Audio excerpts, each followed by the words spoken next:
Hello students, welcome to maths class. देखिए 9th class, आज हम नया चैप्टर स्टार्ट कर रहे हैं और वो चैप्टर है हमारा चैप्टर नंबर 8 यानी कि एक्सरसाइज 8 और वो है क्वाड्रिलेटरल। ठीक है, क्वाड्रिलेटरल यानी कि चतुर्भुज, इसे हम हिंदी में कहते हैं। जैसे हमने अभी पढ़ा था ट्राइंगल्स के बारे में, वैसे यहाँ पर क्या है, चतुर्भुज है यानी कि क्वाड्रिलेटरल है। ठीक है, जिसकी 4 साइड होती हैं, राइट। तो क्वाड्रिलेटरल के बारे में हम कुछ पढ़ते हैं, कुछ डिस्कस करते हैं। तो 4 साइड से मिलकर बनने वाली जो शेप होती है, विच है 4 साइड, अ शेप विच है 4 साइड या which made by 4 side, it's called the quadrilateral. तो देखिए हमारे पास जो फिगर है, इसमें हम क्वाड्रिलेटरल के बारे में क्या पढ़ते हैं। एक जब पॉइंट्स है हमारे पास, मान लो पॉइंट है, ये पॉइंट है और ये पॉइंट है, तीनों एक ही लाइन में है, तो इससे कोई शेप बन सकती है क्या? कोई आकृति बन रही है? नहीं बन रही ना। तीनों पॉइंट्स को हम कैसे मिला लो, ठीक है, ऐसे मिला लो पॉइंट्स, लेकिन यहाँ पे पॉइंट चाहिए हमारे को, ठीक है, तब तो फिर लाइन ऐसी मिलेगी कर्व के टाइप में। ठीक है, तो 3 नॉन कॉलिनियर पॉइंट्स अगर आपके पास हैं, कॉलिनियर का मतलब कि जो एक ही लाइन में ना हो, ठीक है, तो एक ही लाइन में ना हो ऐसे पॉइंट्स अगर आपके पास हैं, तो आप उन्हें क्या बोलोगे? Collinear points, non collinear points. ठीक है, कॉलिनियर पॉइंट्स। तो आपके पास जब नॉन कॉलिनियर पॉइंट्स आते हैं तो उससे क्या है, शेप बन सकती है, और वो शेप आप उसमें मिला दें अगर, ठीक है, जैसे मान लो ये पॉइंट है, या बस क्या बन गया, ट्रायंगल बन गया। ठीक है, 3 नॉन कॉलिनियर पॉइंट से एक पॉइंट मैंने बीच में ले लिया, कोई दिक्कत वाली बात नहीं, तभी ट्रायंगल रहेगा।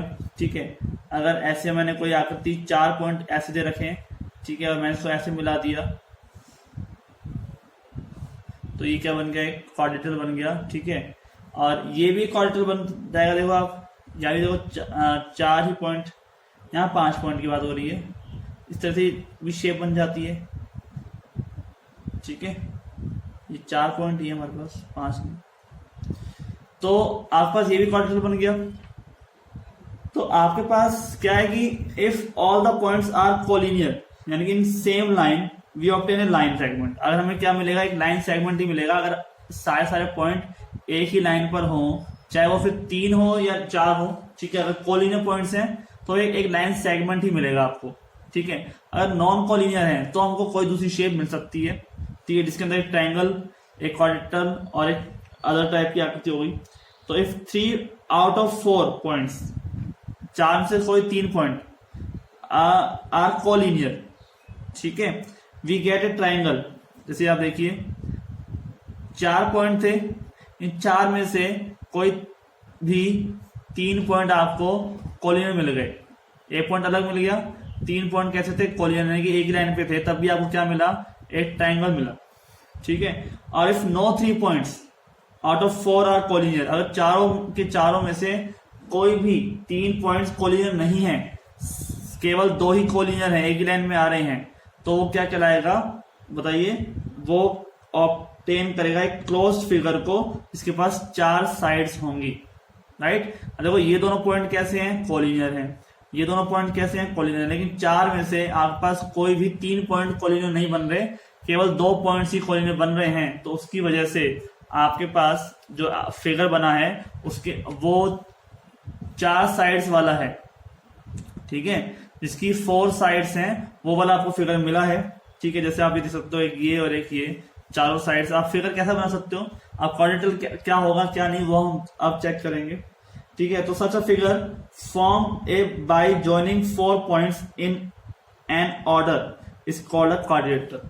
तो ये इसकी डेफिनेशन है कि अ फिगर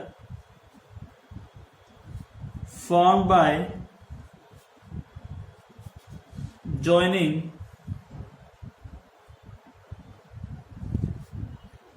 4 points, ठीक है, in an order is called a quadrilateral. ठीक है, कोई फिगर जो 4 पॉइंट के जॉइनिंग से बना हो इन एन ऑर्डर, किसी भी ऑर्डर में। ठीक है, इसके बाद ये ऑर्डर मतलब कि एक ही लाइन में ना हो। ठीक है, उसमें क्या बोलते हैं, क्वाड्रिलेटरल कहते हैं। तो quadrilateral have 4 side, 4 angles and 4 vertex. एक क्वाड्रिलेटरल जो होता है, मान लो एक क्वाड्रिलेटरल है आपके पास, तो quadrilateral have 4 sides, 4 vertex and 4 angles. 4 sides मतलब ये, जैसे ए बी एक साइड है, बी सी एक साइड है, सी डी एक साइड है, और डी ए या ए डी एक साइड है। ठीक है, 4 एंगल्स, एंगल कौन से हैं, angle A, angle B, angle C और एंगल डी। 4 एंगल होते हैं, 4 साइड्स होती हैं, 4 वर्टेक्स होते हैं, यानी कि पॉइंट्स, यानी कि कोने। ठीक है, ए बी सी डी, इसके पास 4 वर्टेक्स हैं, 4 कोने हैं। इससे हम और आगे लाइन बढ़ा सकते हैं। ठीक है, और 2 डायगोनल भी होते हैं। डायगोनल मतलब जो सबसे लंबी दूरी तय करते हैं, यानी कि अपोजिट साइड, अपोजिट वर्टेक्स को ऐड करने वाली जो साइड होती है। अपोजिट वर्टेक्स हो गए ना, ए और सी अपोजिट वर्टेक्स हो गए, बी और डी क्या हो गए, अपोजिट वर्टेक्स हो गए।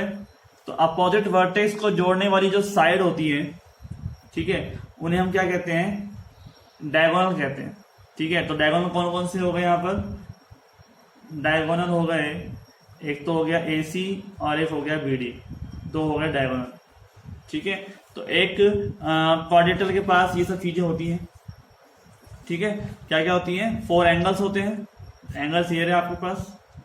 ठीक है, और 4 साइड्स होती हैं, ये साइड्स हो गई, ये वर्टेक्स हो गए। ठीक है, और ये क्या हो गया, डायगोनल हो गए। राइट, तो इस तरह से हमारे पास टर्म बनती है।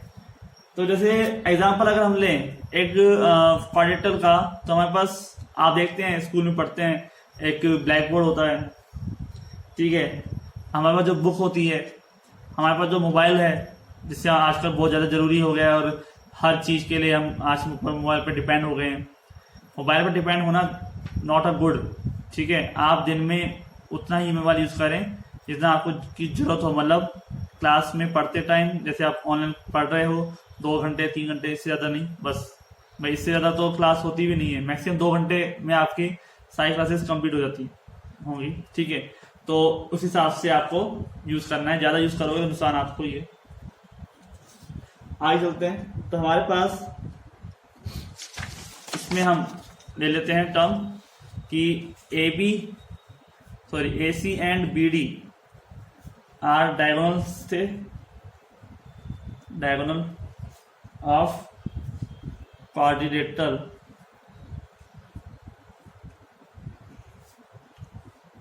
ए बी सी डी। जो क्वाड्रिलेटरल था, उसके जो डायगोनल कौन थे हमारे पास, A C and B D. अब हमारे प्रॉपर्टी आती है एंगल्स ऑफ प्रॉपर्टी। हम कुछ प्रॉपर्टीज के बारे में बात करते हैं। तो angle sum SUM, angle sum property of a quadrilateral. ठीक है, angle sum property of a quadrilateral, इसके बारे में हम डिस्कस कर रहे हैं। तो हम जानते हैं कि एक ट्रायंगल होता है ना, उसकी एंगल सम प्रॉपर्टी हम निकालते हैं, तो तीनों एंगल्स मिलाकर कितना आता है, 180 डिग्री आता है। ठीक है, तो उस हिसाब से एक क्वाड्रिलेटरल के पास भी एंगल सम प्रॉपर्टी होती है। ठीक है, ये ए हो गया, ये बी, ये सी और ये डी। ठीक है, तो आपके पास देखिए 2 ट्रायंगल्स में डिवाइड हो गया ये। ठीक है, दोनों क्या हो गया, 2 एंगल्स में डिवाइड हो गया। तो वैसे हम कहें तो चारों एंगल्स मिलाकर 360 डिग्री बनता है। ठीक है, लेकिन हम यहाँ प्रूफ करके दिखाते हैं आपको कि एंगल DAC ठीक है, प्लस हम ऊपर वाले ट्रायंगल की बात कर रहे हैं, इन ट्रायंगल ADC में angle DAC plus angle ACD plus angle ADC, ठीक है, कितना हो जाएगा 180 डिग्री हो जाएगा। Angle sum property for triangle, क्योंकि ये तो ए भी ट्रायंगल है और ये भी ट्रायंगल है, ठीक है। सिमिलरली नीचे वाला ट्रायंगल ले लो ABC, तो angle ABC plus angle ACB plus angle BAC कितना हो जाएगा 180 डिग्री। तीनों एंगल्स को, छोटे वाले जो एंगल्स हैं, इनको मिलाओगे तो भी 180 डिग्री हो जाएगा, और ये वाले जो तीनों मिलाओगे उनको मिलाकर भी क्या बन जाएगा 180 डिग्री का एंगल बन जाएगा। तो दो ट्रायंगल्स को मिलाकर एक क्वाड्रिलेटरल बन सकता है, ठीक है। तो आप इन सबको जोड़ दो, angle DAC plus angle ACD plus angle ADC plus angle CAB plus ACB, ठीक है, प्लस BAC ABC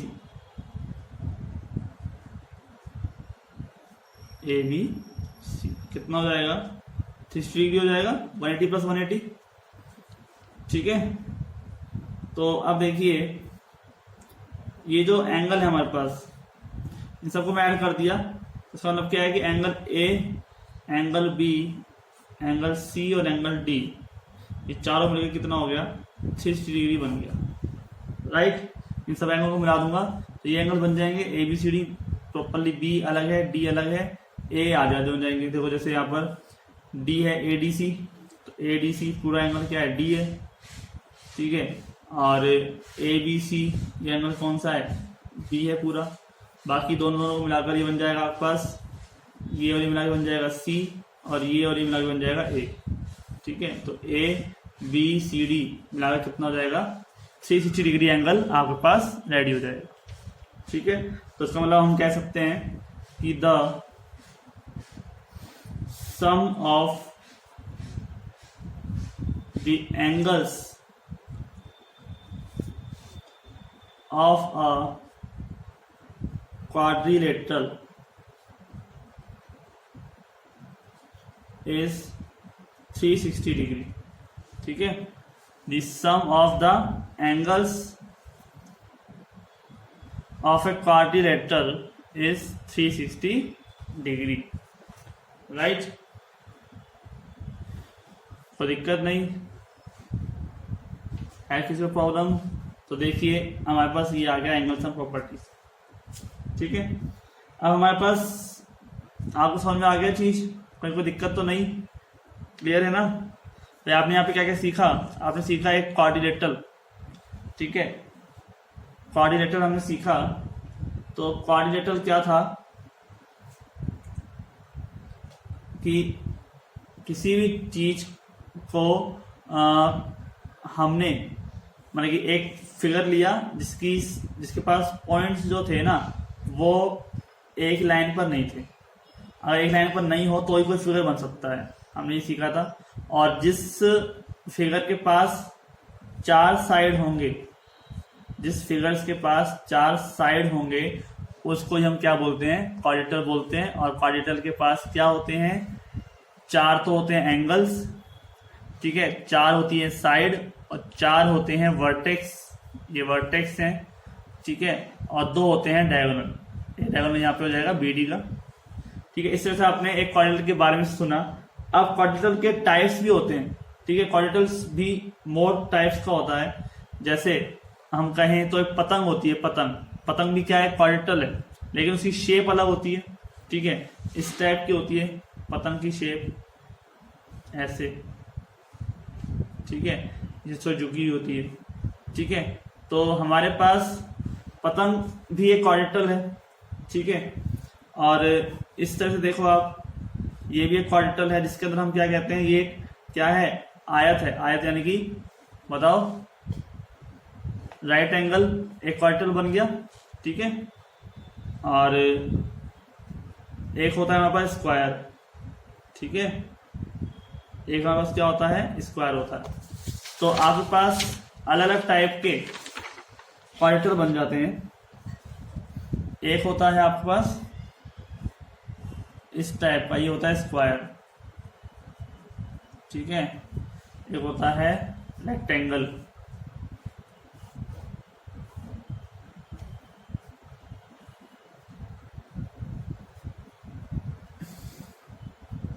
ठीक है। एक आती है ये इस तरह की आकृति, ठीक है। ये भी क्या है, आपके पास एक फिगर है। इन सब फिगर्स के बारे में हम डिटेल में पढ़ेंगे नेक्स्ट लेक्चर में। हम खाली बस आपको यहाँ बता रहे हैं, ठीक है। एक इस तरह की होती है आकृति। ये भी क्या है, क्योंकि ये बेस होता है इनकी साइड के ऊपर, साइड इक्वल है या नहीं है, एंगल इक्वल है या नहीं है, ठीक है। इन सब पर बेस होता है। तो ये सब जो आकृतियां मैं बना रहा हूँ, इन सब के बारे में हम कल डिस्कस करेंगे, ठीक है, नेक्स्ट लेक्चर में। आज के लिए इतना ही, ठीक है। तो मिलते हैं फिर, थैंक यू।